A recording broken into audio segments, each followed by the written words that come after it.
태아보험, 내 소중한 아이를 위한 첫 보험이니 신중하게 들어야겠죠? 뱃속에 아이가 생기면서 이것저것 생각해야 하는 게 한두 가지가 아니실 겁니다. 저도 아이가 생겼을 때 병원 선택부터 담당 의사 선생님 선택, 거기에 첫 아이라 그런지 조금만 이상이 있으면 문제되는 게 아닌지 신경 쓸 게 한두 가지가 아니었던 것 같은데요. 슬슬 임신 중반기에 들어가면서부터는 조리원은 어디로 갈지 정말 많이 검색해보고 많이 고민했던 것 중 하나였습니다. 제 보험이었다면 조금은 대충 했을 수도 있을 것 같은데 아이를 위한 보험이다 보니 부족하게 넣어주기보다는 뭐라도 조금이라도 더 챙겨주고 싶은 마음이었던 것 같습니다. 다른 부모님들도 마찬가지일 것 같은데요. 마음은 충분히 이해가 되지만 잘 알고 꼭 필요한 것 위주로 선택을 하셔야 아이가 나중에 커서도 리모델링 하지 않아도 되는 보험이 될 겁니다. 오늘 알려드릴 제 아이가 실제로 가입한 30세 만기 설계안은 제 아이를 위해서 제가 직접 의학적 자료와 통계 자료로 충분히 분석하고 담보 하나하나 따져보면서 만든 설계안이기 때문에 이대로만 하셔도 충분하다고 자신있게 말씀드립니다. 30세 만기 설계안 지금부터 설명해 드릴 텐데요. 보험료부터 말씀드리자면 출생 전 56,800원, 출생 후 36,980원입니다. 보험료는 실제로 출생 후 보험료가 출산한 다음에 20년 동안 납부해야 되는 금액이기 때문에 이 금액을 중점적으로 보셔야 하는데요. 다른 보장들은 사실 없어도 되지만 지금 말씀드리는 보장들은 필수 담보이니 꼭 구성을 해주시는 게 좋습니다. 그럼 보장 내용들에 대해 하나하나 살펴보도록 하겠습니다. 첫 번째로는 기본 계약인 상해 후유장애 담보입니다. 상해로 다치게 돼서 충분한 치료를 받았음에도 남아있는 영구적인 정신 또는 육체 훼손 상태를 보험회사는 상해 후유장애라고 말하는데요. 예를 들어서 교통사고는 상해죠. 이 모든 상해로 인해 척추 압박 골절로 후유장애가 15% 남아있다면 1억 원의 15%인 1,500만 원이 지급되는 구조입니다. 그리고 우리 신체 대부분이 해당되기 때문에 보장 범위도 넓고 부위별로 각각 보장하면서 반복 지급이 가능한데요. 이렇게 1억 원만 구성하셔도 충분하고 말 그대로 기본 계약이기 때문에 반드시 구성해야 하는 담보 중 하나입니다. 다음은 골절 진단비 담보와 골절 진단비 치아 파절 제외 담보입니다. 팔, 다리, 손가락, 발가락은 물론 넘어져서 골절이 되거나 사탕을 먹다가 이가 부러지는 경우에도 보장을 해주고 있고 아이가 놀이터에서 놀다가 다쳐서 팔에 실금이 간 경우, 출생 과정에서 발생할 수 있는 쇄골 골절이 되는 경우 등 그 밖에 많은 상황에서 골절 진단비는 생각보다 다방면에서 청구가 이뤄질 수 있어서 50만 원 최대 구성을 해주시는 게 좋습니다. 다음은 상해 입원 일당입니다. 다쳐서 입원하는 경우 하루에 5만 원씩 지급을 해주는 담보인데요. 어린이 상해 사고 관련해서는 뉴스에서나 미디어에서 자주 접할 수 있는데 대표적으로 교통사고도 그렇지만 어디서 떨어져서 골절되거나 화상사고 시 입원하는 경우에도 전부 포함해서 보장하고 있기 때문에 5만 원으로 구성을 했습니다. 다음은 상해 1호종 수술비 담보입니다. 작은 수술부터 큰 수술까지 차등 지급해주는 수술비인데요. 교통사고 등으로 크게 다쳐서 머리나 가슴, 배 등을 개복해야 되는 큰 수술을 할 때는 비용이 상대적으로 많이 나올 수 있어서 상해 1호종 수술비를 구성해서 큰 수술을 했을 땐 1,000만 원이 보장될 수 있게끔 상해 1호종 수술비를 구성했습니다. 이 담보만 있으면 골절 수술비나 화상 수술비 같은 담보들은 중복되기 때문에 굳이 안 하셔도 괜찮습니다. 다음은 질병 후유장애 담보입니다. 상해와 반대로 아팠을 때 치료를 받았음에도 영구적인 정신 혹은 육체의 후유증이 남았을 때 보장을 해주는 담보인데요. 상해 후유장애와 마찬가지로 머리부터 발끝까지 보장 범위가 넓다는 게 큰 특징입니다. 후천적인 장애도 보장되지만 선천적인 뇌성마비나 다운 증후군, 사지 결손 등의 장애까지 보장을 해주는데요. 그 밖에도 눈, 청력, 씹어먹거나 말하는 장애, 척추기역, 팔, 다리, 신경계, 정신행동 장애 등등 정말 폭넓게 보장을 해주고 있습니다. 신생아의 경우 아주 작은 질병에도 후유증이나 합병증이 크게 올 수 있는 부분이라서 필수 특약이라고 생각합니다. 다음은 암 관련된 보장입니다. 아마 태아보험에서 가장 경제적으로 리스크가 큰 질환을 꼽는다면 단연 백혈병과 같은 소아암을 꼽을 수 있는데요. 우리가 보험을 가입하는 이유도 이런 큰 리스크를 대비하는 게 주 목적인데 저는 암 관련된 보장을 어떻게 구성을 했는지 말씀드리겠습니다. 암 진단비는 1억, 다발성 소아암 진단비 5천만 원, 재진단암은 2천만 원, 일반암 1억 원을 메인으로 다발성 소아암 진단비는 서브로 5천만 원을 구성을 해줬는데요. 먼저 통계 자료를 살펴보면 우리나라 0세부터 14세까지 암 발병 순위는 1위가 백혈병, 2위가 림프종, 3위가 뇌 및 중추신경계인데요. 1위부터 3위까지 전부 보장되는 다발성 소아암을 서브로 구성을 해준 거고요. 이 3개를 포함한 보장 범위가 가장 넓은 암 진단비 1억 원을 메인으로 설정했다고 생각을 해주시면 될 것 같습니다. 여기에 급성 림프 모구 백혈병은 평균 3년이라는 장기간 치료를 필요로 할 수 있기 때문에 2년마다 재발이나 지소감 등을 보장해주는 재진단암까지 추가로 구성을 했습니다. 다음은 유사암 진단비인데요. 기타 피부암, 갑상선암, 제자리암, 경계성 종양 총 4가지에 대해서 보장이 되는데 2020년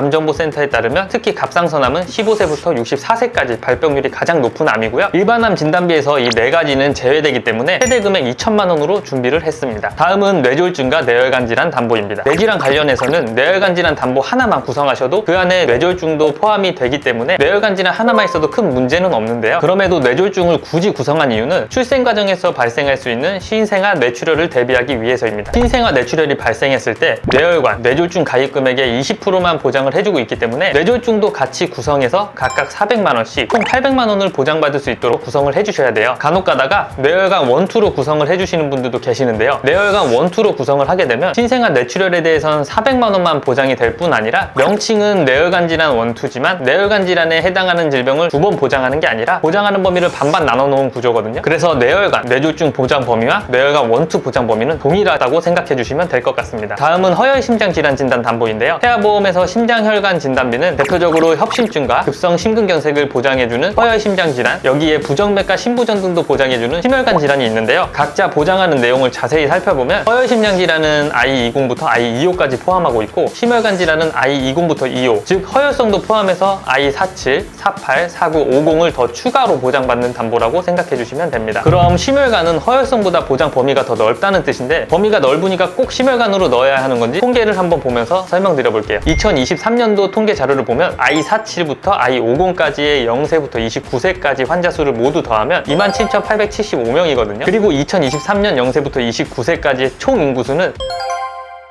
이걸 퍼센티지로 계산하면 약 0.2%밖에 안 되기 때문에 30세 만기로 대비하기엔 발병률이 굉장히 낮다고 볼 수 있을 것 같거든요. 그래서 가족력이 있는 분들은 심혈관으로 구성하셔도 괜찮지만 반대로 가족력이 없다면 굳이 비싼 보험료를 납부하면서 심혈관으로 꼭 안 하셔도 될 것 같아요. 개인적으로 저는 허혈성으로만 하셔도 충분하다고 생각합니다. 다음은 뇌성마비 진단 담보인데요. 뇌성마비는 출생 전, 출생 시, 출생 후에 뇌가 미성숙한 시기에 뇌에 발생하는 운동기능 장애를 총칭한다고 하는데요. 막상 뇌성마비가 발생했을 땐 아무래도 리스크가 높아서 중요한 담보는 맞지만 사실 높은 확률로 환정기나 주산기에 뇌 손상을 받는 경우가 많다고 합니다. 즉 아이가 뱃속에 있을 때 발생 위험이 생길 수 있다는 건데 여기서 약관을 살펴보면 태아의 이상 상태를 이미 알고 있던 경우에는 보험금을 지급하지 않는다고 명시되어 있어서 다소 분쟁의 요소가 있는 담보라고 생각해요. 보통은 산정검사 중에 발견이 될 수가 있어서 보험료가 비싼 이 보장을 최대로 구성하기에는 무리가 있다고 생각을 하기 때문에 500만 원 정도로만 구성을 했습니다. 다음은 질병 입원 일당 담보입니다. 1일에서 30일까지는 만원으로, 1일에서 180일까지는 5만원으로 총 6만원 최대 구성을 했는데요. 여기에 종합병원 1인실 담보 4만원과 상급 종합병원 1인실까지 추가를 해서 만약 아이가 종합병원 1인실에 입원을 하게 되는 경우 하루 최대 10만원이 상급 종합병원 1인실에 입원했을 때 하루 최대 30만원씩 나오도록 구성을 했습니다. 여러분들도 잘 아시겠지만 신생아들은 고열이나 장염, 구토 등과 같은 작은 질병에도 입원을 하는 경우가 빈번하게 발생할 수 있어서 입원 일당은 이처럼 탄탄하게 구성을 해주셔야 합니다. 일반 병실은 실비에서 보장을 하고 있지만 상급 병실의 경우 일반 병실과의 차액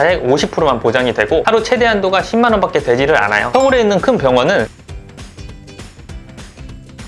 실비 최대한도 10만원을 보장받더라도 자기 부담금을 하루에 최소 30만원 정도 부담을 해야 합니다. 대부분의 소아병동은 상급 병실로 많이 이용을 하기 때문에 이 자기 부담금에 대해서 입원 일당으로 어느 정도 보완을 해준다고 생각을 해주시면 될 것 같습니다. 간혹 질병 중환자실 입원 일당 담보가 없으면 저체중아 입원 일당이 보장이 안 된다는 것으로 생각하시는 분들이 계시는데요. 저체중아나 조산으로 인해 인큐베이터로 입원을 하게 되면 질병 입원 일당 담보에서 하루에 6만원씩, 저체중아 입원 일당 담보에서 3일 이상부터 추가적으로 5만원씩 보장이 됩니다. 여기서 중환자실 입원 일당을 더 추가하는 개념이에요. 또한 우리나라 본인 부담률 경감 제도로 인해 저체중아로 입원 시 본인 부담률 5%만 부담하면 되고 이마저도 실비에서 보장하기 때문에 생각보다 병원 비용이 안 나올 수 있으니 이 부분을 참고해서 중환자실 입원 일당 구성 유무를 판단해 보시면 좋을 것 같습니다. 저는 개인적으로 중환자실을 추천하지 않습니다. 다음은 질병 수술비 선천 포함 혀유착증 제외 40만원, 질병 수술비 선천 포함 혀유착 제외, 경증 제외 담보 10만원 구성했습니다. 아이가 뱃속에서부터 가지고 태어난 선천적인 질병이 중요하다고 말씀드리는데 이런 선천적인 질병으로 수술을 했을 때 최대한 보장받을 수 있도록 구성을 해드렸고 다발성 수술들도 보장받을 수 있도록 구성을 해드렸는데요. 선천 이상 수술 관련해서는 예를 들어 심실 심방 중격결손이나 다지증, 구순열, 부계열 수술과 같은 이런 선천적인 수술 부분들에 대해서는 50만원 그대로 보장을 해주도록 설계를 했습니다. 이러한 면책사항 몇 가지를 제외하고 선천 이상을 포함하는 수술들을 최대한으로 보장받을 수 있게 설정해드렸다고 보시면 될 것 같습니다.